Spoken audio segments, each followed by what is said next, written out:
This podcast is sponsored by nobody. Hey dudes, welcome to Splat from the Past, the only 80s themed horror and sci fi show where things could get totally radical.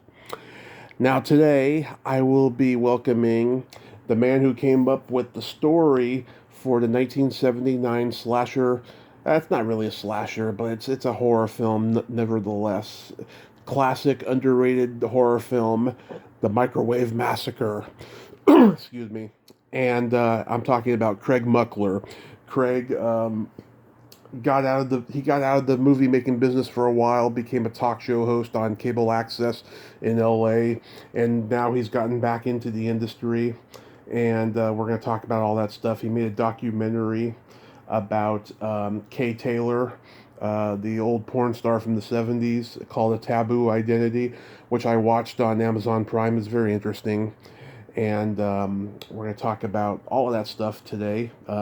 He was also a crew member on Malibu High and stuff. We're going to talk about coordinating producer. We're going to talk about all that stuff today. And also, I'd like to mention earlier today I had Cynthia Kanya on the podcast, and she forgot to mention she had a short film on YouTube called Pathosis. I haven't watched it yet, but I will later. Go check it out on YouTube, Pathosis, Cindy Kanya's short film. So yeah, here is my interview with Craig Muckler.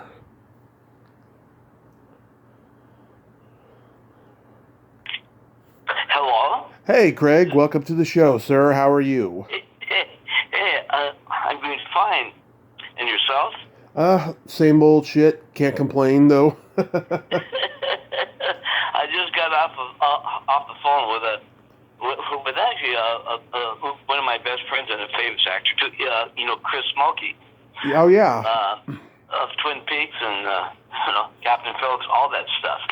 You should give that guy shit. He told me like 3 years ago he'd do my show, and then he never came through. Really? Well, I tell you what, I'll get him on. In fact, Chris Mulkey, myself, and Joe Sholin have been together during the last few years on 3 shows together. Right. Yeah, including Cleveland, Ohio, and Minnesota, of course. But because he's a Minnesota native, so I've been friends with him for a long time. A long time, yeah.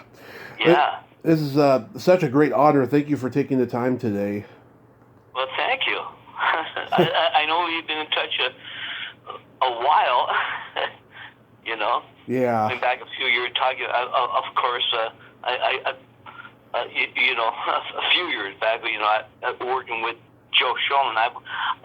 Had you ever had her on your show? Twice. Twice, really? Yes. And I'm probably the only guy who's ever been able to do that. Yeah. Yeah. I met her in 1985 on my TV show, the Craig Muckler's Hollywood Showcase on Group W. Yeah. That's how I met her. 1985, on the same, she sang on my show for a musical called Pepper Street.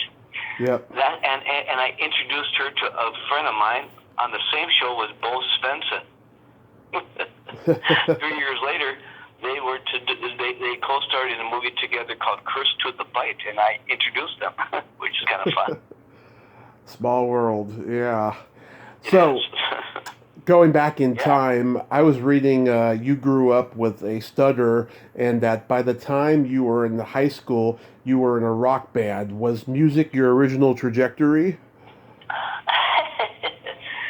Actually, when I was a little kid growing up, it was always movies. But I tell you, it's true. I was held back twice, believe it or not, because they thought it was slow. I stuttered, but I was anything but. I just thought different from everyone else. And as a kid growing up, I stuttered. I was bullied as a kid, and yeah. I was influenced by Rock Hudson's mother, of all people, the biggest star in the world. Mm-hmm. That's what got me thinking about being always in the arts. Rock Hudson's mother lived with us every summer growing up, as a kid growing up, because she loved northern Minnesota. Mm-hmm. And as a kid, she influenced, Craig, you stutter or not, you're gonna achieve your goals. And Rock Hudson, of all people, at age 13 says, Craig, you'll make it in Hollywood. And I've graduated at the University of Minnesota with a double degree, moving to Hollywood, to L.A., stutter or not, and at the influence of all people, the biggest star in the world, Rock Hudson. Yeah, I was reading that there was a story in there about Rock Hudson's mother and how, yeah, she was a big part of your life. Yeah, major. At the age of 13, I was, no lie, age 13, we were vacationing in Los Angeles with Kay Olsen, Rock Hudson's mother. Mm-hmm. And my family, they all left early for, to go back to Christmas vacation. And my parents said, yeah, you can stay a couple extra days and come back later. I ended up at Rock Hudson's house, age 13. And he was like family to me. One night I get Rock Hudson who says, Greg, come down for dinner at 6 o'clock because my best friend's going to be there. I go down for dinner and I'm having dinner with Rock Hudson and Elizabeth Taylor. Wow. What was that like? And that must have been surreal. Oh, my God. I mean, at the time, 13 or not, Rock Hudson used to call my cabin. I mean, he was really like family. Yeah. And so as a kid growing up, I didn't know any different. Christmas vacation, you had a Christmas party. We're all there. I'm there with Tom Tryon, who wrote the other, Stephanie Powers. It was, I didn't even think of it because, they're like family. Yeah. I was there, and at the dinner table, there's Elizabeth Taylor, Cleopatra. And I didn't know. And she were talking, and I said, Rock, someday I'm going to be in movies and produce movies just like you two. No, you too, right? Yeah. No lie. Elizabeth Taylor, I did the thing. She's the big star. I'm with the two biggest stars in the freaking world, and she said, just like, just any person, Yeah. Said, Craig, I think you will. Why do you want to be? And I told them both, because I won't be bullied and stutter. I told them that. And and the influence. I mean, I stuttered. Never had a date in high school, but I started a rock band, and that all changed. And that got me going all out there. I said, what the hell? I have a rock band? I don't have to, because I'm embarrassed to ask girls out that I stuttered. They asked me out. Right? Yeah. I ended up graduating at the University of Minnesota with a double degree in theater arts, journalism, film, because of influence of other people in my life, including my parents, Rock Hudson and his mom, of all people, moved out to L.A. age like 23. Mm-hmm. And within 5 years, I produced 2 of the top 15 cult films in the world. Yeah. And had a talk show, the Craig Muckler's Hollywood Showcase, which I stuttered on. But I didn't bother, because I was seen by all these people in the LA on TV show. It didn't bother me. And Group W, the Craig Muckler's Hollywood Showcase, became the #1 show on Group W in LA. Wow. And I became influenced with people in LA with handicaps, which was kind of cool, because I told them all. I said, look, I have a handicap. Who cares? You can do it too. Yeah. So it was really bizarre. I mean, within 2 years, I produced Malibu High with 2 other, Larry Fultz, Tom Singer. Yeah. To this, Quentin Tarantino just recently on a podcast named it one of his 9 favorite films. Wow. And I co-produced it and was in it. I mean, it was bizarre. Mm-hmm. No one gave me a chance growing up. No one, except for my core family, a few teachers, and the biggest superstar in the world. Yeah. Wow, that's amazing. Yeah, I grew up being bullied too because I have Asperger's and I was the biggest kid in my class. Really, Tommy? Yeah, everyone told me I wasn't going to do anything or make it, Really? And the funny thing is, people who told me that I was going to make it were people who weren't qualified, really, to say Yeah, that. yeah. I know, John. Way to go. Mm-hmm. No. Absolutely. So, yeah. So, I mean, yeah. I see someone like you, yeah. I think you have a podcast show. Yeah. With which you had Joe Sholin and myself now. Yeah. So when you were in that band in school, like, what kind of music did you guys play? Well, I started the rock band in 8th grade, of all things. But we ended up having most of the same group, all the way from 8th grade all the way to the end of college, a year before I moved to LA. So it was always the Animals, the Who, Yeah. that type of all the way into the very beginning of Paul Rogers and Bad Company. Right. So, and when I moved out to LA, I had somewhat of a celebrity status because I had a TV show, this and that. In 1982, I started music again. Yeah. I became friends with a Pickwick's pub in LA. It turned out to be the #1 British pub in LA for music. I ended up going there, and I had my TV show started, and I went there one night, and there's Gary Ballin playing by himself. Right. He was the manager of Air Supply, and the group Hurricane had a big hit. And so I said, hey, he asked, anyone want to come up and sing with me? So I got up and sing with him. And he was the essence of the Beatles, and so I started up singing with him. So my rock band days all followed me to L.A. And I ended up singing Gloria and all these songs with him, every Thursday night. And then he ended up singing the opening song for my TV show. Then the next night, a friend of mine was Bob Cowsill, the Cowsills. Yeah. Her baby, their mom. And next thing I know, I'm doing my TV show. I'm doing these movies, and I'm incorporating people that I learned but being a rock band guy, right? Yeah. So I incorporate all these people eventually into my movies, the whole thing. So it's kind of wild the way things happen. And what my silver lining was, I stuttered. Yeah. I wouldn't probably have done anything, but I would have probably ended up back in northern Minnesota working in the mines, to be honest with you. So it was, I thought it was a curse, stuttering, but it became a silver lining for me. Right. Yeah. Was there a particular horror movie you saw that just triggered everything for you when you were a kid that just made you want to make horror movies? Well, funny thing is, I used to play in the woods in northern Minnesota when I was a kid. 7 years old, I started, there was rock. I was at the age of 7. I said, I'm going to make movies. So I pretended I was in the woods, playing with myself that I was acting, and I was producing films and stuff. Yeah. And as a kid, my mom, at age 7, she said, "Yeah, tonight you're going to watch Shock Theater with me." And the first movie I ever saw was, was The Wolfman. Yeah. The Wolfman.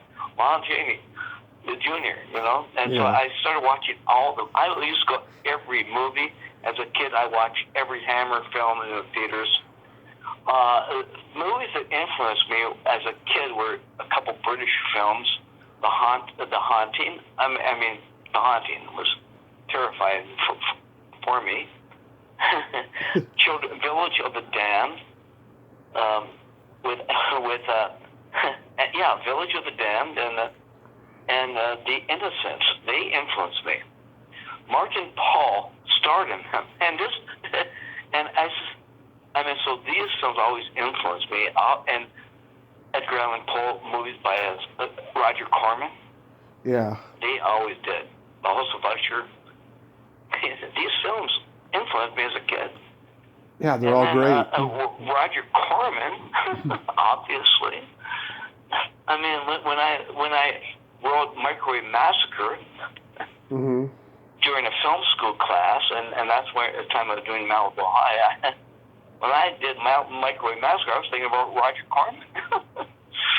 Yeah. His schlocky films of the 50s and early 60s, Little Shop of Horrors. And he influenced me. Roger Corman did. You know? Yeah, they're all great movies. Yeah, I love Yeah. Corman movies. Yeah. You know, they influenced the hell out of me. You know? Yeah. In fact, I got to tell you a story. I told you, Joe Schoen and myself, Uh-huh. she and I, we re-met again in 2014. Uh-huh. Now she's in my movie, A Tabloid Identity, my documentary. I saw it. Yep. You saw it? Yeah. Yeah, it was great. It took us a couple years doing this film, and this actually, I could take credit. It's her first feature film she's done in like 20-some years. But Yep. she was phenomenal in it. It was just kind of what goes around comes around. Mm-hmm. And I told you, Joe and I, Chris, we were, I might as well tell you this. Mm-hmm. 2017, Joe Schoen, myself, Chris Mulkey, and my partner, Bob Cummings, right, doing my films with me now. We were in Cleveland, Ohio for a horror convention. Also, there was a good friend I worked with, Brink Stevens, Scream Queen. Yes. I'm in a movie with her called The Naked Monster, released. Yeah. So she was there. Joe Schoen right next to me, and Chris Mulkey. And who was there at the show with us is Martin Paul. Remember I told you? Yeah. The two British films? Yes. The Innocents and Village of the Damned? Well, he's there. Yeah. This kid, when he was a kid, he scared the hell out of me. Oh, I talked. Holy cow, he's there. I went up to him, introduced myself.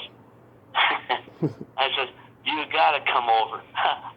And we shook hands. You influenced me. Now I'm at a horror convention with you. How phenomenal is that? Yeah. So he followed me over, and to Joe Schoen, who I said, "Joe, this is Martin Ball." Joe, he influenced me getting into movies, and why you and I are at horror convention together now, Joe. And anyway, he shook Joe's hand, everything, but it was phenomenal, if you know what I mean. Yeah. What goes around comes around. Here, all of a sudden, Joe Schoen's in my TV show in 1985. She's in my movie. And there's Martin Paul. It's just, the synchronicity was incredible. Yeah. So how does Malibu High come into play for you? Malibu High, I moved out to L.A., I gotta tell you. Yes. Immediately within 2 weeks, I get a movie theater job in the heart of the valley, the movies of Tarzana, right? I immediately started taking this film class at UCLA and Irv Berwick. I mean, I lucked out. I'm living in the heart of the valley, the movies of Tarzana. Yeah. And I'm the manager there, and I still have the flexibility of taking film classes and working on this movie called Malibu High. Within 3 weeks of there in the theater, who comes into the movie theater and becomes friends with Michael Jackson? Really? And Michael Cole. Wow. My second week there in L.A., I swear to God, I'm a manager. Yeah. And I go down to the ticket counter. It says, I tell the usher guy, he says, "Yeah, go on a break. I'll relieve you." I'll relieve you. Ticket counter, right? 6 theaters. And I'm standing there, and the other manager's next to me, and these Rolls Royces pull up right in front of the theater.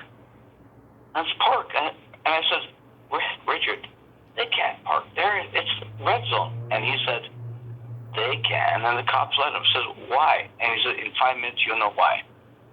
5 minutes later, the Jacksons come following in. They go into their theater, and Michael Jackson comes in. Yeah. He doesn't go into the theater. He goes to the right of me playing the pinball machines. Right. 5 minutes later, Michael Jackson himself He's kind of per se, this is in between the Jackson's smashes, and him becoming the biggest superstar in the world. He comes up to me, this was in 1978. I just moved to LA. He comes up to me and says, yeah, I heard you're the new guy. I said, yeah. I'm Michael Jackson. I said, I'm Craig Muckler. That's no shit. He's all of a sudden, we're talking. He said, when's that movie coming? A horror film. I got to tell you. Mm-hmm. He used to come in the theater all the time. And within a year and a half, I told you I took in this film class with Irv Berwick. And within 6 months of moving there, I'm talking to a fellow producer, Larry Foldis, a young punk like me. Yeah. And we decided, well, let's make a movie. We started because he was taking films at Brooks Institute, and within a year of me moving there, we raised money for a film called Lovely but Deadly, and I get my film director, my instructor, Irv Berwick, who is my instructor now, and I was a huge fan of his. He produced, as a little kid I saw, Monster of Pedras Blancas. He produced and directed that. And he also was the dialogue director on Spartacus. He was the line producer on films like Creature from the Black Lagoon. Mm-hmm. We talked him into directing our first film. Within a year, we are producing Lovely but Deadly for $70,000. We did what no one else did. We hired people from Brooks Institute. I had Irv Berwick, and we did what no one else did. We hired from the school, Brooks Institute. We got their top students, and we got them to work on our film shot through Brooks Institute. And the film cost $70,000, and within 3 months after we made it, it was picked up by Crown International Pictures. Yeah. They gave us $100,000. We made a profit immediately, and 50-50 deal within a year. Yeah. Three of us produced one of the top 10 money-making drive-in films in the history of the world. I mean, that's no lie. Within 3 years, I produced Microwave Massacre. Yeah. And both of those films are today two of the top 15 cult films in the world, my first two films. Yeah. It's insane. Yeah, 3 years ago, I asked Tammy Taylor to do the podcast, right? And she said yes, and then she changed her mind at last minute because she didn't want to go back and talk about all the old movies that she did and stuff. And I was just like, damn it! Oh God, I loved her in Meatballs Part 2. She was so great in that. Yeah. It's great. Yeah. Oh yeah. And the funny thing about all these years, now I have a second life. I've helped produce 8 films in the last 2 years. Yeah. 3 of them all in release last year alone. I mean, it's just crazy, this second life. Mind Melters 2, with James Balsamo, I produced and co-star in it as Mark and Clark. Yeah. Just picked up by Turner Classic Movies. Oh, cool. And Walmart. The other one is Angry Asian Murder Hornets with Dustin Ferguson. Mm-hmm. He raised all the money based on my name that I'm producing it. Yeah. I mean, this is insane. I would never have imagined this stuff when I was back at 8 years old, being bullied, right? Stuttered that this stuff would happen. Yeah, it's amazing though. You got to be part of the Crown International legacy though. Sholin, her first film in 25 years is my movie, if you know what I mean. Yeah. So what's the genesis behind Microwave Massacre? The Microwave Massacre, I told you I was taking this film course at UCLA, low budget film productions, Irv Berwick, who would direct Malibu High, right? And part of the assignment for class was, because low budget film production, you had to write a story, that would become a screenplay. One that would be exploitable, meaning it could be picked up by driving. I mean, it was exploitable, like a Roger Corman film. Mm-hmm. Drive-ins would love it. Kids, the teenagers would love it. It had to have exploitation behind it. It had to be a low budget, but and it meet the qualifications of a driving flick at the time. And I wrote Microwave Massacre as a school assignment. Mm-hmm. and all, 30 people in class, I was the only one who got an A on it. No lie. And what happened was, I lucked out. Within a year, I'm on set. Right. 3 weeks in Santa Barbara, where Brooks and Stewart was, where we're filming the film Lovely but Deadly. It turned into Malibu High, right? Right. We're filming this freaking film. I just moved to LA, and a year later, I'm producing a major independent film. And one night, we're Tom Singer, my associate producer on Malibu High, and Wayne Berwick was the sound man on Malibu High. Irv Berwick's son, right? Right. Us three were having beers in the motel room. Next day we have to go back to film, and I'm telling both of them my story about Microwave Massacre that I wrote for his dad. And I told him the story about, it's about this construction worker. He can't stand his wife's cooking, so he ends up killing her, putting her into a microwave, and loving it, so he turns into a freaking cannibal and going after sexy women. Yeah. It was a total dark humor comedy. They laughed the whole time, and within a week, we decided, us three, we're going to, after Malibu High was finished, we would start raising money and producing Microwave Massacre. That's how it started. In fact, I only wrote the story, and I had somewhat of a name because of Malibu High. This young punk making these films. So we were raising money. I wrote the story. Tom Singer, my partner, would write the screenplay.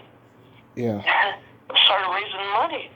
The money started coming in because of my success on Malibu High. And I got a call from this manager, read about us in the papers, in the Hollywood Reporter, and guess who I'm meeting with? Who? It's a star in the film. I'm meeting with him over drinks, Rodney Dangerfield. Huh. Oh, yeah, that's right, because I read that he was considered for the lead, right? Yeah, the lead. Donald. I met with him. And he's Craig, I mean, he was huge. Big name. Oh my God. And he even told me over a drink, he says, Craig, this is a cool story. And I've never been in, quote unquote, a cult film. Yeah. You know what I mean? A cult film? His films were all huge, but he never thought them, those films a cult film per se. Rocky Horror and stuff. Mm-hmm. But we just could not afford him. And guess what he did? He contacted me and said, look, Craig, you know who would be great in your film? And I have friends with him. And he contacted me on my behalf, one of the top 10 comic actors in the world. I mean, comedians in the world, Jackie Vernon himself. Yeah. Within a week, I'm meeting, because of Rodney Dangerfield, I am meeting with Jackie Vernon and his agent.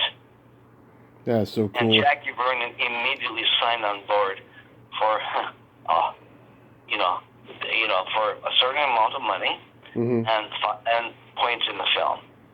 And we signed Jackie Vernon, who happened to, in the long run, now that Microwave Massacre become one of the 5 to 10 cult films in the world. I have a feeling, granted, I would have made a lot more money in the beginning if I had Rodney Dangerfield, but in the long run, Jackie Vernon is one of the major reasons why all these years it's become now one of the top cult films. And this is among under 30-year-olds. I go all these conventions, mm-hmm. and all the teens love it. I mean, 2006, when it was released through Rhino Records, through Anthem Arrow Films, in 2016, I get a call from the Egyptian Theater in Hollywood. They said, Craig, we want a double feature on December 23rd, the major Hollywood event at the Egyptian Theater, Microwave Massacre, and Jackie Vernon in Frosty the Snowman. Because all the cult my fans think about Frosty the Snowman drained a cannibal. And sure enough, 2016, December 23rd, I was the main event on Hollywood Boulevard with lights, the whole thing, sold out performance. And do you know who introduced me? Came out of her way to introduce me. Who? On the stage was Jill Sholin. Okay. She came out in the rain, 3 hours away, from San Diego on the train. I still remember it on the train from San Diego to LA. She called me and said, "Craig, come out to meet me. I don't want to be around the fans." She told me that. Mm-hmm. So I see you first. So she went. It's raining out. Joe Schoen is running down the track at the Egyptian Theater in the rain for me. And there she is. She rose up. I said, Jill, this is one of the nicest things anyone's ever done for me. She says, well, Craig, it's an honor. And, half an hour later, Joe Schoen is introducing me in front of a solo-packed audience. Mm-hmm. And Joe Schoen says, yeah, I'm here because I'm Craig's friend. Right. But also, I've gone to horror conventions with him, and I did not realize until I see all his fans how big of a cult film Craig's movie is. Yeah. How great is that, right? Yeah. I think that's so crazy, though, how Jackie Vernon got cast. I bet he ended up being really good in it, but everybody knew him from doing the slideshow thing in his stand-up comedy, Yeah. I know, Tommy. It's true. Yeah. And I got to tell you, 4 or 5 years ago, I'm in Minnesota having meetings with, guess who? Al Franken. With Al Franken? Al Franken and his wife. And I'm because, I'm from Minnesota, and I'm meeting with Al Franken, from Saturday Night Live, obviously, and he had his own movies, starred in his own movies. Of course, he became senator. So I'm meeting with him in his office. He calls me, he says, look, Craig, I'm a fan of Microwave Massacres because I love Jackie Vernon, and I work with the guy. Mm-hmm. It's no lie. And at the time, he was trying to, because I'm a filmmaker, trying to bring movies into northern Minnesota through rebates, the whole thing, so it's kind of thing. And anyway, 2 years later, he was taken under the bus, right? And he's no longer a senator, but he believed in me. Jackie, he did. Mm-hmm. He did. He even told me, he says, yeah. Says, so you're working with Joe Schoen? Says, yeah, she's in my movie. He says, oh, I had a crush on her. And there's no, and Al Franken's wife kind of slapped him. You thought everyone was sexy. There's no lie. There's no lie. Anyway, I have a shot of going on later on the Jimmy Fallon Tonight Show. Obviously, because he's also a member of Saturday Night Live. Yes, indeed. And through the grapevine, I heard he also fan of Microwave Massacres because of Jackie Vernon, the cult status. So we'll see. But it would be freaking cool going on the Tonight Show. Yeah. Whose idea was it for you to play La Lover? This film's caught on so much. And now it's playing theaters again. Mm-hmm. I got to tell you what happened there was, we actually had an actor was supposed to, wasn't going to show up because something happened. And Wayne Berwick, my director, says, Craig, you're an actor. Come on. You're in, because I was already in Malibu, my own movie. I was a regular in Jason Starkman on CBS. I was a regular. I played the spaghetti monster and a space cadet on Jason Star Command. And in fact, I was at the console with for a whole summer working with Sid Haig. Mm-hmm. Sid Haig. Yeah. Devil's Remix. So I said, what the hell? Someone has to do it. I might as well pay myself, right, as the producer. So I did it. Holy cow. And it's and when the Blu-ray came out, they even showcased that freaking picture. In fact, I remember that. That night at I was signing my own movies Blu-ray at the Egyptian, right? And people started going into the actual theater, mm-hmm. and there was that picture of me, brown panties, right? Yeah. Because I'm signing copies for the fans, and Jill Scholl comes over right next to me and says, "Craig, what is this?" She's showing it. I said, "Well, they showed a picture of me." And she's looking at it. Jill Scholl, and she's looking at the picture of me in a brown panties. She says, "Oh no, Yeah. I'm ruined forever." Yeah. Oh, it's funny, you know. But yeah. Anyway, I did it. Yeah, I mean, you guys predated Jeffrey Dahmer with this movie. You got that right. How many days did it take to shoot? Microwave Massacre was, oh my God, it was a full 3-week shoot. Mm-hmm. We ended up going back later. I mean, yeah, 3 weeks. Los Angeles, some in Orange County and stuff, but it was a 3-week shoot. It ended up being $100,000 freaking film at the time, but all shot at 35 millimeter, 35. And I lucked out. Do you realize after Malibu High, Microwave Man, it took 3 years to release this freaking film because no one understood it. Mm-hmm. Paramount Pictures, Tom Singer and myself went into Paramount Pictures, and they said, the head of distribution said, "Craig, Tom, this is a really cool film, but we don't know how to release it. There's nothing like it." So they didn't release it. And the head of distribution says, "How in the heck did you get this film done on $1 million? That's no lie." It wasn't easy. And Tom and I waited like the president, one of the heads of Paramount Pictures, thought we shot it for $1 million. Yeah. It cost $100,000. No lie.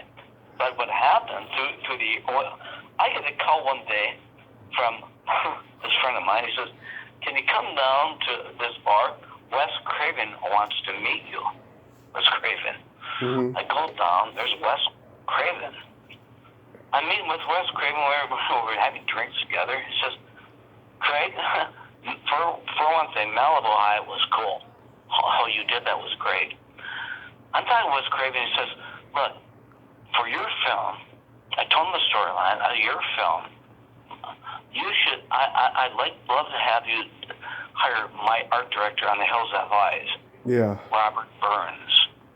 The next day, I'm meeting with Robert Burns at my apartment on Wes Craven's advice, and I hired him immediately.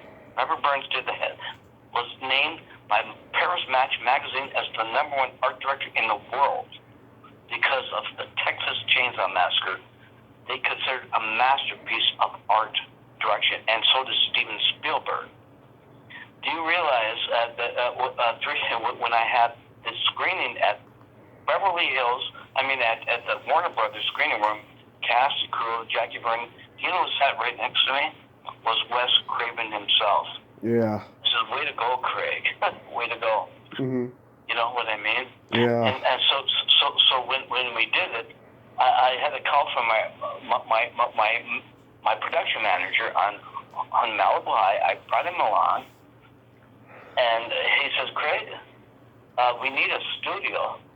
I said, "Well, how are we going to do this without costing us a fortune?" He said, "Well," he says, "come meet me at this address." Mm-hmm. Not only didn't at a certain address. This is how phenomenal Microwave Massacre turned out. Unbelievable. I go to this address, open the door, and and this vacant big house was being sold, and I opened the door. There is Mickey Dolenz of the Monkees. Not surprised. I go in this house with Donald Eaton. He's showing me this fucking Mickey Dolenz. I said, "This is phenomenal. Can we use this house as our studio?" And we did. And we did. I mean, the dentist's office, the whole scene, all the kitchen scenes, everything. The psychiatrist scene was Mickey Dolenz's freaking house. Mm-hmm. That day I wrote a check for Mickey Dolenz for $1,000. Anywhere else it would cost us $10,000. And that I swear to God, Mickey Dolenz would show up occasionally, make sure we weren't ruining this house on set. Yeah. And right then, I told Mickey Dolenz, "Thank you." You know what I told him? Huh. "You just made me a believer." You know, their song. I told him that. I mean, and then other people came on board. Everyone. I ended up having the basic crew, the lighter, the gaffer, the grip of the one of the biggest cult horror films of all time, Phantasm, worked on my movie also. So I had the top guy from the Texas Chainsaw Massacre, The Hills That Lies, and Phantasm working on my movie. Nice. I got Karen Grossman as my DP. This is no lie. And when I reemerged with Joe Sholin, he told me this. He says, "Oh my God, Craig, I'm doing the movie." Canal Joan and I like very close. She says, Karen Grossman ended up being the DP on one of my first big films called Thunder Alley. Oh yeah. Thunder Alley. She doesn't like that movie. Really? Yeah. Yeah. And I remember we're on set. Thunder Alley, is actually it's a rock and roll movie, really. Yeah. You know what I mean? And Joe Jones, he told me, he says, "I remember Karen Grossman. She mentioned your name." Says, "Really? Me? Oh, way back, Craig." It's because I already met you, because I was on your TV show, and your name was brought up. I said, "You're kidding me." He said, "Karen Grossman said she got the job as DP on Thunder Alley because of Craig Muckler's Microwave Massacre." Mm-hmm. You know what I mean? That's cool. I mean, how about that for synchronicity? And Yeah. Joe Sholin remembered it. I was You know what I reading. mean? Yeah. I was reading you had a scene cut from The Pursuit of D.B. Cooper. Yes, I did. Because I moved out to LA. Then I got an agent. Boom. I mean, Jason Stark, man, for God's sakes. But said, "Hey," and then I became an agent, and in fact, I became very close friends with great character actor. He used to come to my movie theater, Charles Napier. Oh yeah. I get a call, says, "Hey, Craig, how would you like to?" I got you an extra part in Walking Tall, the TV series, which he was the main bad guy with Bill Sanderson. Yeah. Bill Sanderson. William Sanderson from Newhart. Yeah. Newhart, Larry Darren Joe, and so I would go like a whole week. They would drive, and I'd drive with them. When there was a Bo Simpson, executive producer and star of Walking Tall, the TV series, who I'd become close friends with, Bo Simpson, through the years, and Bill Sanderson, and and Charles Napier was one of my best friends, and so I got this agent through them. The next thing I know, I get a call to be a little bit part in Pursuit of D.B. Cooper. Mm-hmm. With a guy, great cast, Treat Williams, and of course, God, I'm losing it. Robert Duvall, Treat Williams. I know Roger Spottiswoode directed it.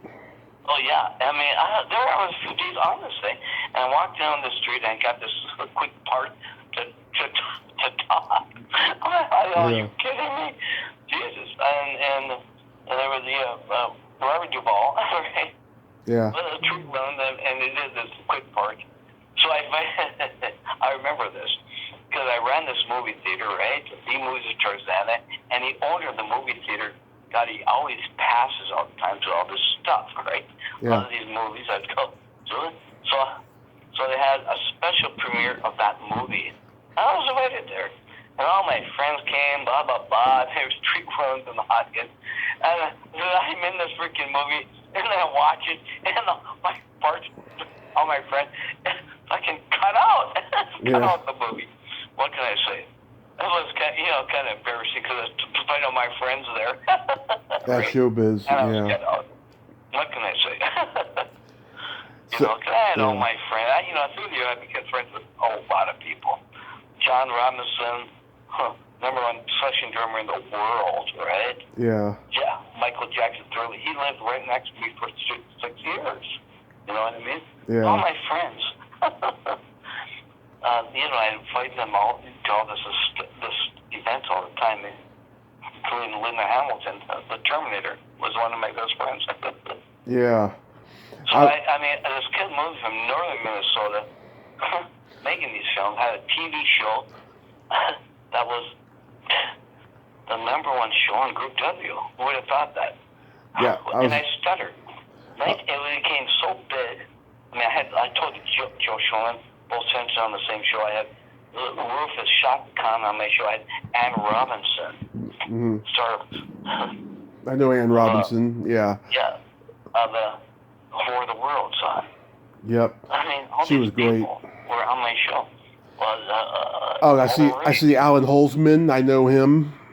Oh yeah, Alan Holzman was one of my very first show guy because he stuttered, and I had him on my show in 1982, my very first show. Yeah. We were friends. Now we're still like best friends. He was on my first show, and Roger Corman himself made sure he sent a trailer down so Alan could show on my show. I had him on my show, Susan Justin, who did the music for Forbidden World, and who wrote the show. I'm now friends with, who was director. Did the horror movie set in a shopping mall. Jim Wynorski. Yep, Jim. I know him.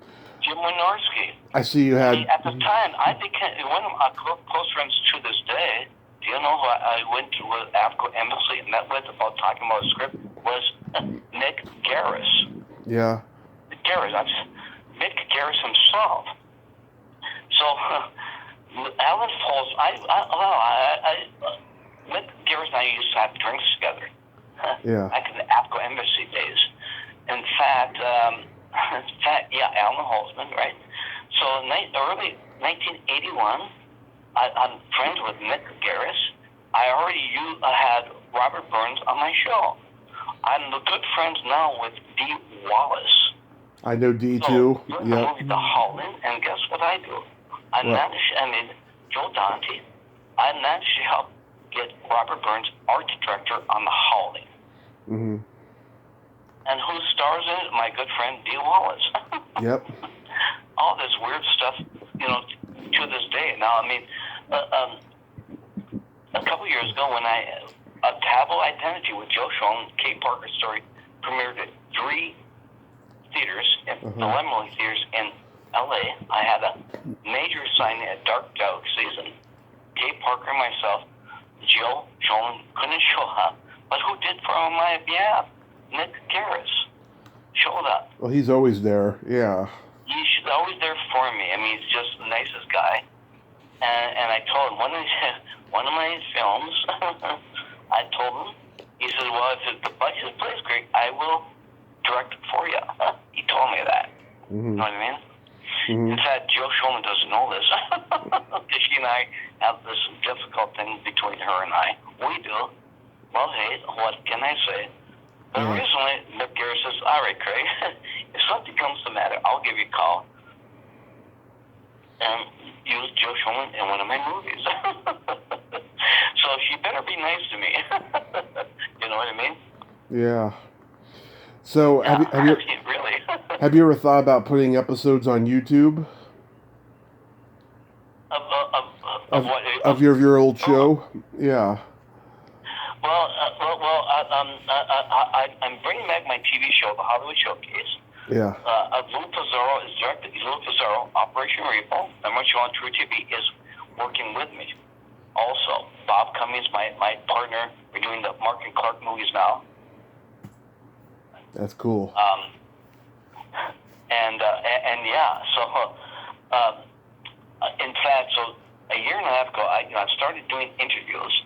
I actually, for over an hour, I did interview back in Minnesota Jesse Ventura himself, over an hour, and that hour has showed on YouTube. So some of these other things like to help promote my TV show, have everyone on the TV show to help get it going.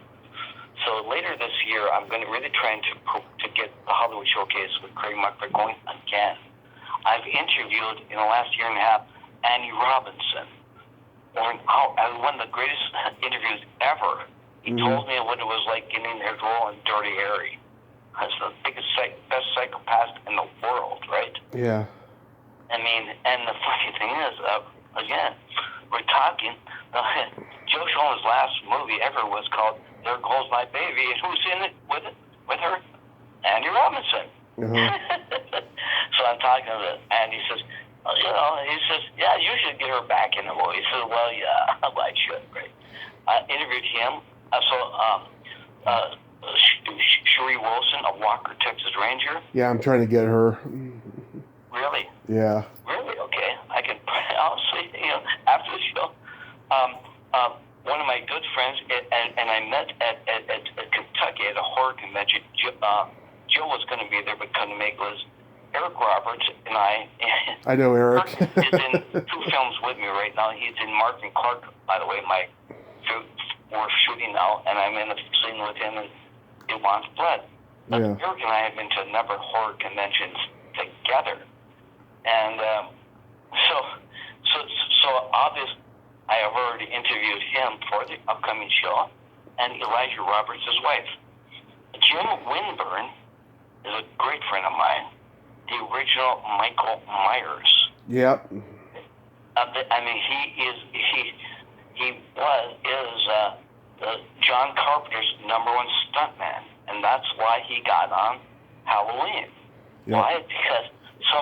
Because the guy that was doing the DJs and just couldn't handle the fall and stuff, and that's why that's him, Jim Winburn, right? Yep. And already interviewed him, obviously Ellen Holzman, a number of people, that's for the upcoming show. So I'm going to be trying to get the show going later if we can.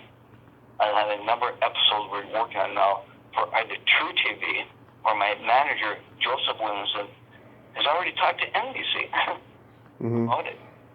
Cool. So anyway, we'll see what happens there. Awesome. I wanted to ask you, you did what's the name of the movie? The Flesh Merchant, and a friend of mine was in that, Michelle Bauer. Yeah. Huh?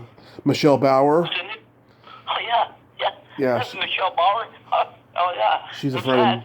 Yeah. She was on my TV show back in the 90s. Yep. Michelle Bauer. I mean, Mike Tristano is one of my best friends. Mike Tristano, right? Back in 1991, there was a movie called The Feast, right? Yes. Charles Rojas started, what's his name? William Smith, right, was in it.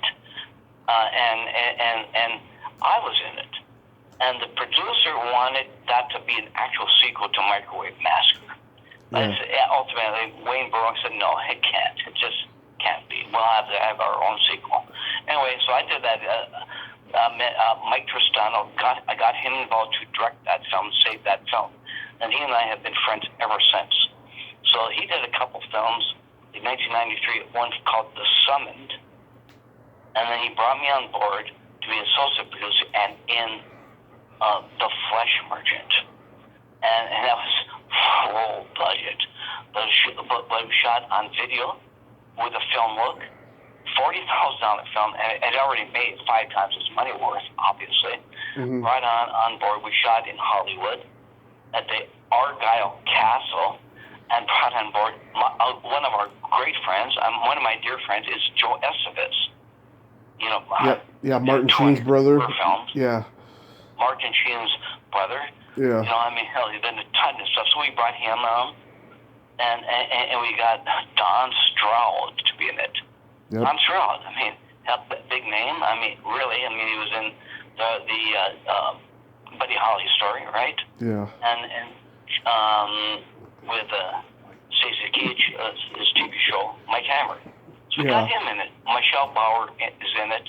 I'm in it as its cop. You know, it was a great, fun film. Within a year, it went out and it's it made 5 times its money worth. In fact, I'm doing a film I plan on later this year called Outdoor Life. Yeah. And I want Mike Tristano to direct it. This is film we hope to do about PETA women hunting deer hunters for a cable show. Yeah. 6 years ago, in fact, Joe Sholin and she and I would do anything to. She says, Craig, this is the best script I've ever read and wants to be in it. Well, all of a sudden, I have a shot of really doing it with Mike Tristano back in action to direct it. Cool. So it goes all the way, and if this happens, I'm bringing on board to produce it with me David W. Ball, my co-producer on A Taboo Identity.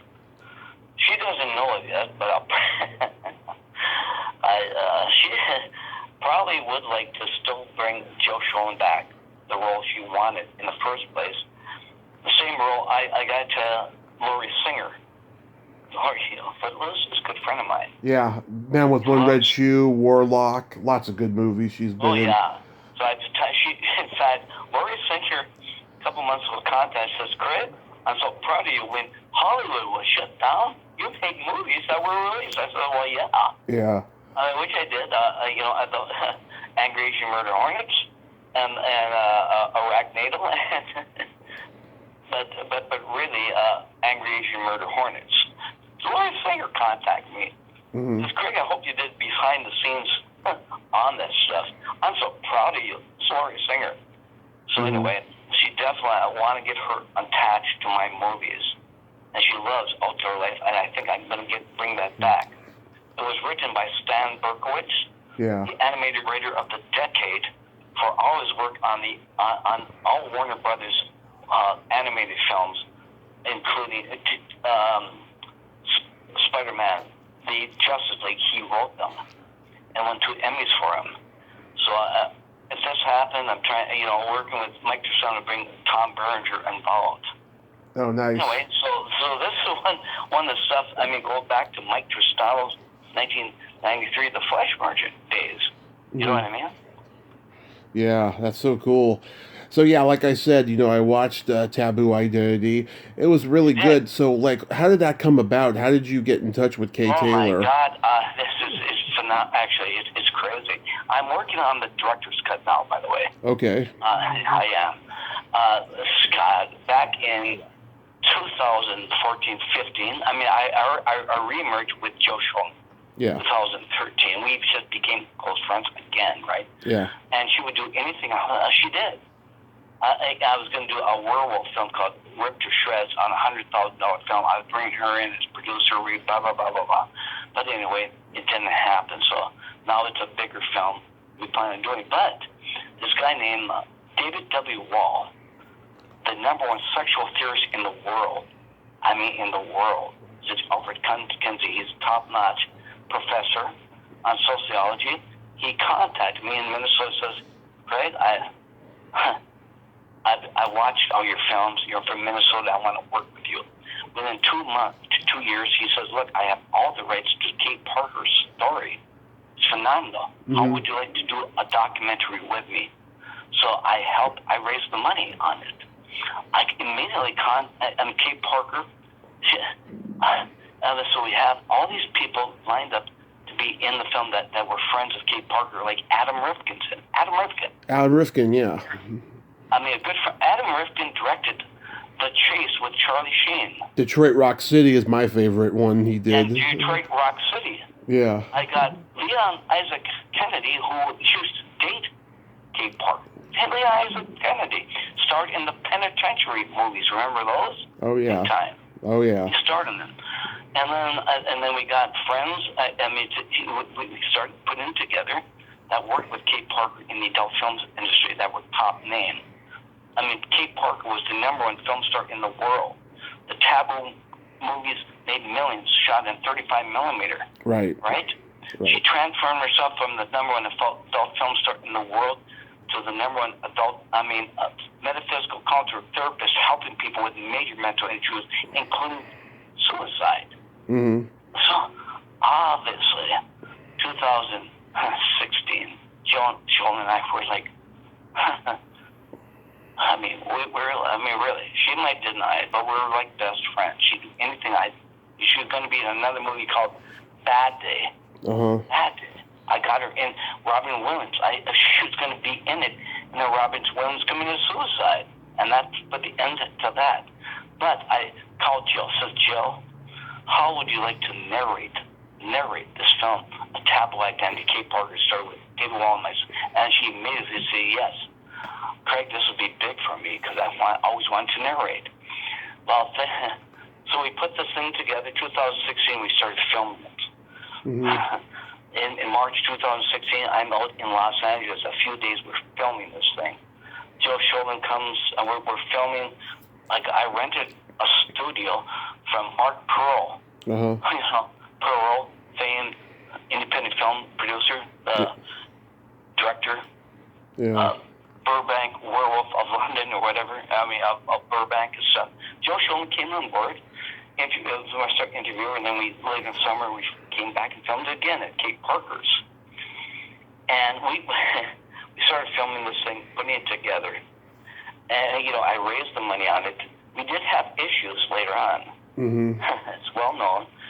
And the guy that I brought on as editor tried to, in a way, kind of try to take over the film himself. He did, and it was kind of a mess. I might as well tell you, it's kind of... Yeah, go ahead. It did not turn out exactly. That's why I'm doing the director's cut now. He left out a good portion of the scenes that I directed. Joe Shulman, David Wall, and Kate Parker. Mm-hmm. Actually did. He was jealous of all this. Wow. It's true. It's true. But regardless, we had to finish the movie because we had to get it released, and regardless, it still turned out good. Not what we expected or Joe Shulman expected. In fact, we watched the movie together at a world premiere in Minneapolis. Joe was right next to me. Yeah. She said, yeah, Craig, I can see what happened there because I really wanted to, but he did it in a way I couldn't narrate. But she's still in it, right? Boom. It still turned out great. Very good film. Yeah. But it kind of irritated all of us. And I know Jill, obviously, she wanted to be, this was a springboard for her to do other narrations. Mm-hmm. So I'm working on the director's cut now, Major League, and putting all her scenes back, with her, Kate Parker. So anyway, I'm doing that right now. But anyway, regardless, this is Jill's first feature film she's had in 1995. No doubt. And in 2017, I had a major, played 3 theaters. At 2018, I had a showing at the Dark Delicacies. I was Kate Parker and I signed copies. Went over big. Mick Garris himself came and says, Craig, way to go. Mick Garris says, this is fantastic. And regardless of what happened, I had a lot of great critics even say, Craig, Jill might not know this, but Joe Schoen was phenomenal. Mm-hmm. Phenomenal in it as your interviewer, and you should get her back on the big screen again. Yeah. You know what I mean? Oh. They told me that. So, regardless of her and myself, people want her back. Yeah. Because of the film I got her in.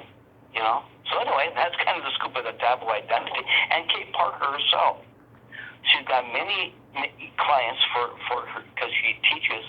She's a, you know, she has people as clients to help them with their issues, right? Mental issues. So this has helped her get clients too. So in the long run, it's really turned out something special.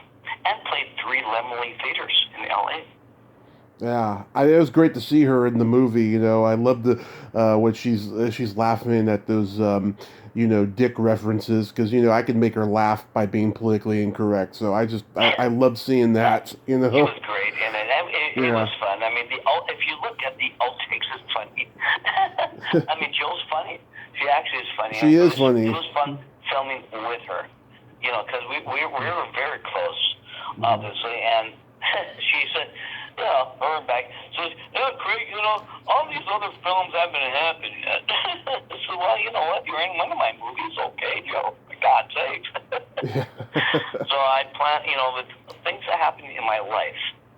I don't know if she even knows. As you know, I have 3 films released last year. And because of the attention I'm getting, I mean, Angry Asian Murdered Hornets and Line Managers too have made major attention. They have. What can I say? When Hollywood, like Laurie Singer said, when Hollywood was shut down, I made films that got released. Mm-hmm. Very classic movies. I mean, Angry Asian Murder Hornets on Blu-ray. Just 9 months after it was released. That just doesn't happen that often. You know what I mean? Yeah. So, I as a promise, and I'm saying this to all of her, and maybe she'll hear it, Jill, I'm doing it, and I want to bring you back. Yeah. I'm making movies no one else has, so I have the type of attention of investors to feed these bigger films back.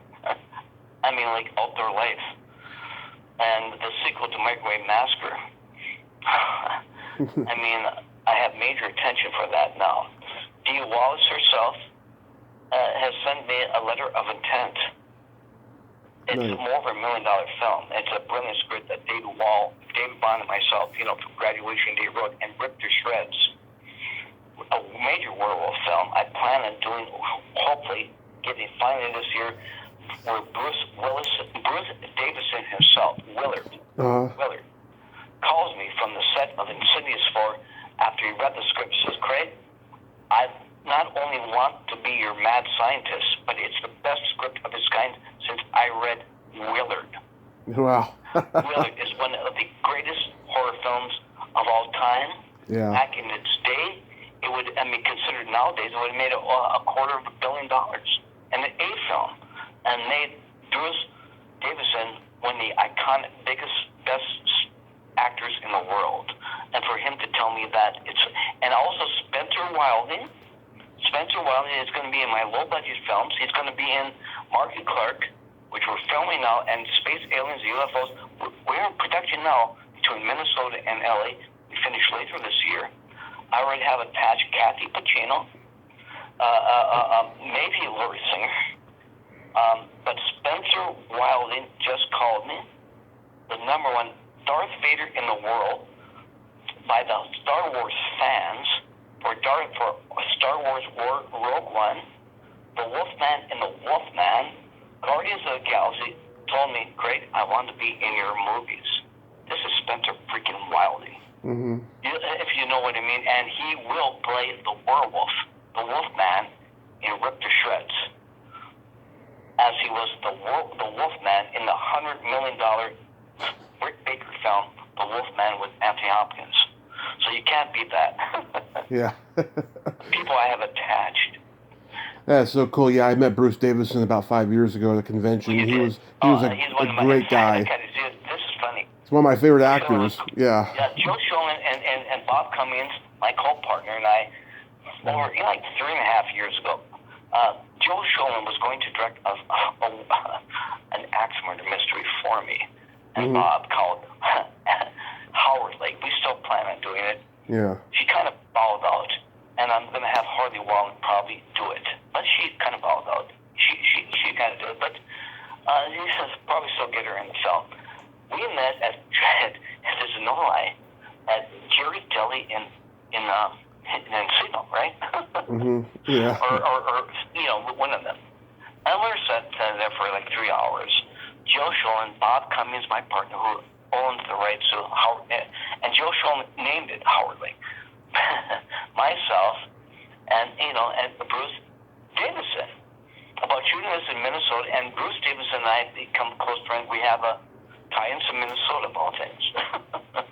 So we're talking 3 hours, and Joe comes, how about this, guys? Let's name the film Howard Lake. This is, good idea. And this is Bruce Davison from Minnesota. I mean, he had tie-ins. His wife's from near where I live, right? and I swear, that night, he puts his arm around her like 10 times. She's so cute, right?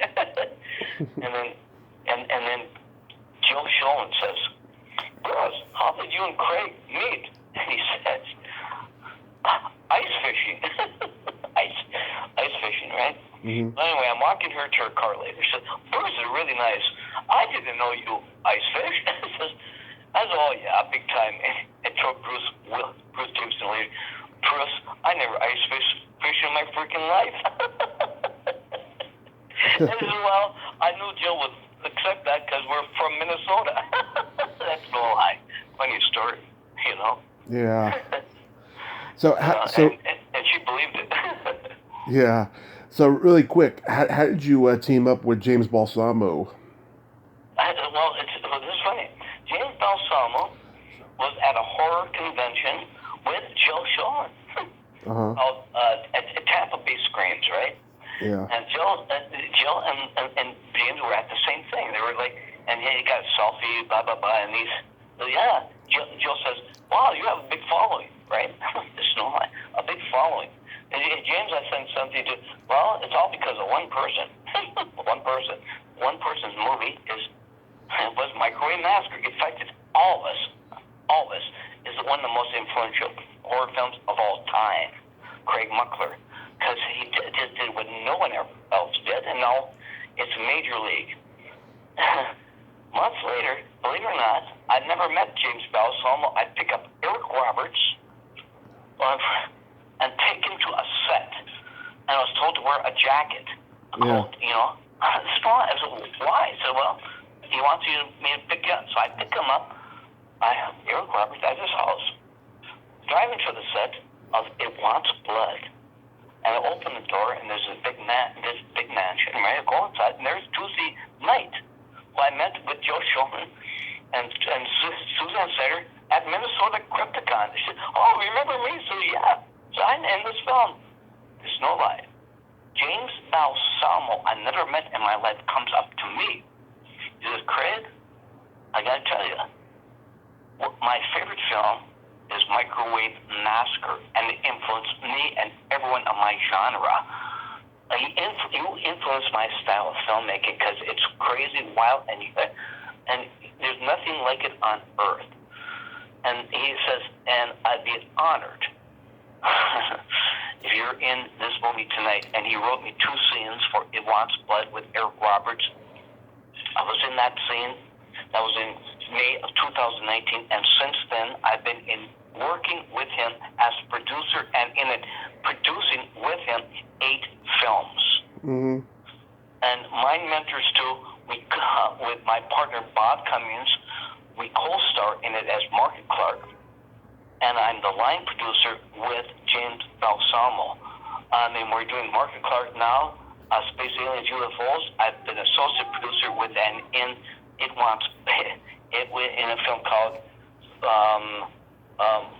Killer Waves 2. Yeah.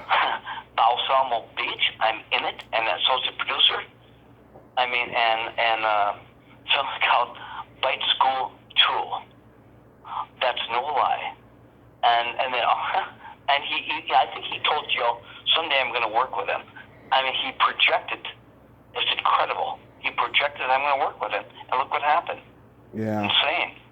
It's insane. That is, yeah. It's funny. He friend requested me a couple of years ago. Didn't even know who he was. I just assumed he was a horror fan. And then Greg Gilbert started putting him on his podcast. So then I found out who he was. I was going to reach out to him like around Halloween time to have him on my show, and then I got super busy. But maybe I'll do it this year. Well, yeah. I mean, and the sense that, as you know, I mean, I go on all the shows now. Lou Pizarro, Operation Repo, the biggest show on True TV. It made True TV. They made $100 million profit. Lou Pizarro, every time I go to LA, I'm on his show. In fact, and now he's working with me. I got him as an associate producer with me, Jim Belsomo, and Lisa Conrad in Mark and Clark World Adventures. I mean, I'm starting it. So I brought him on board, and I go on these radio shows, so I bring all my famous friends on. So in the last year and a half, on Lou Pizarro show, when I go to LA, I've already had last year Lisa Conrad and Dee Wallace on the show. Mm-hmm. I brought in Chris Mulkey on the show. A couple weeks ago, I called in with this Sean Clark. Sean Clark is a friend of mine, the #1 biggest agent in the world for horror conventions, period. And he manages what's the name that plays Daryl on The Walking Dead. He manages all the Walking Dead people. And in fact, 2 years ago, I called Joe Schoen because I'm in Beast Within Productions as I'm in their exclusive agency now. There's only 45 of us. Spencer Wilding brought me on. He says, "Look, Craig, Stacey Williams wants you because you're world famous as one of the biggest cult names in the world." So he brought me on board as his agency. I told Joe Schoen, he says, "Joe, how would you like to be in Beast Within Productions?" Also, I mean, I'm exclusive with him and all the Star Wars people. Jill Gerard, I said she's kind of nervous. Says, "Well, I'm under Sean Clark, Craig. I don't think I better." She got afraid. The funny thing is, Sean Clark and I had become friends in the last year because we have a lot in common. Yeah. So I got him on the Lou Pizarro show with me. He is #1. He does have huge podcast type shows, right? Yes. And I just got him attached. So when we're filming Mark and Clark and Space Aliens UFOs, finishing it, I don't know, May, June, when we can go out there, I got Sean Clark in the film as a cameo. Yeah. Believe it or not. In fact, how about this? How would you like to be a cameo in it? Mm-hmm. Huh? Yeah, he said yes, right? To you. How would you like to be a cameo in it? Oh, you're asking me? I it's funny. I don't do the Zoom thing. No. I know. I mean, if you come to LA, how would you like to be in it? Oh, I would love to be in a movie in LA. Yeah, I mean, I get offers all the time. I get everyone in my mind. I mean, Mark and Clark, because I'm friends with everybody. I already shot in the movie because he's a good friend of Eric Roberts. Yeah. Elijah Roberts, Joel Estevez, and I'm good friends with Lori Singer. Yep. She told me, says, "Craig, maybe I might just come out there for the hell of it." I mean, Lori Singer. Spencer Wilding already told me he's going to be out there for it. So anyway, I'm going to be around all these people. Chris Mulkey, and I'm trying to get a cameo of Mick Garris himself in the film. Mick Garris. What the hell? After all, he was the main zombie in Michael Jackson's Thriller. So anyway, keep it in mind. Yeah. Well, I'll definitely let you know. I mean, I used to make, trips to LA a couple times a year until the pandemic happened. So, yeah, we shall see. And I've been talking to Jan. She'll probably hearing this crap and said, "God damn, Craig." But I've been told, David Bond, produced Graduation Day. Yeah. Beyond Evil, he's my main writer and co-partner, and he ran Crown International for 5 years. Oh. In the heyday, he ran it. for Mark Tenzer, and he's my main guy. He just called me and says, "Look, Craig, you and Jill might be at odds with each other, but that doesn't mean you should give her a cameo in either UFO, Space Aliens and UFOs, or Mark and Clark. It'd be stupid not to get her in a cameo, Craig." So I just told him, I said, "Well, what the hell? James Balsamo, and he knows her, so what the hell? I'll see what happens if she doesn't kill me first." Well, I'm serious. Holy shit.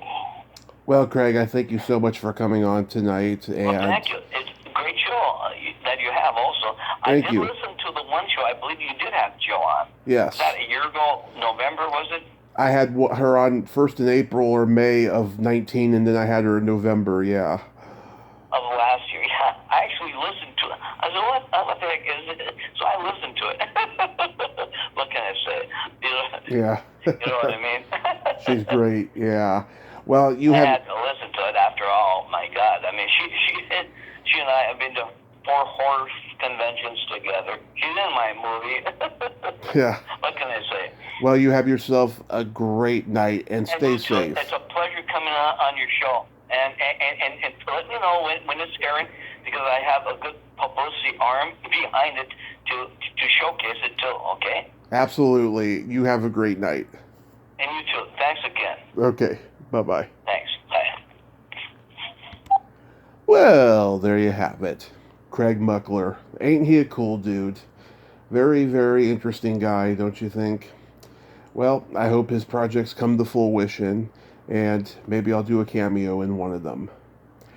Well, until next time, this is Tommy Throwback Kovac saying, there's no shame in living in the past, because the present sucks.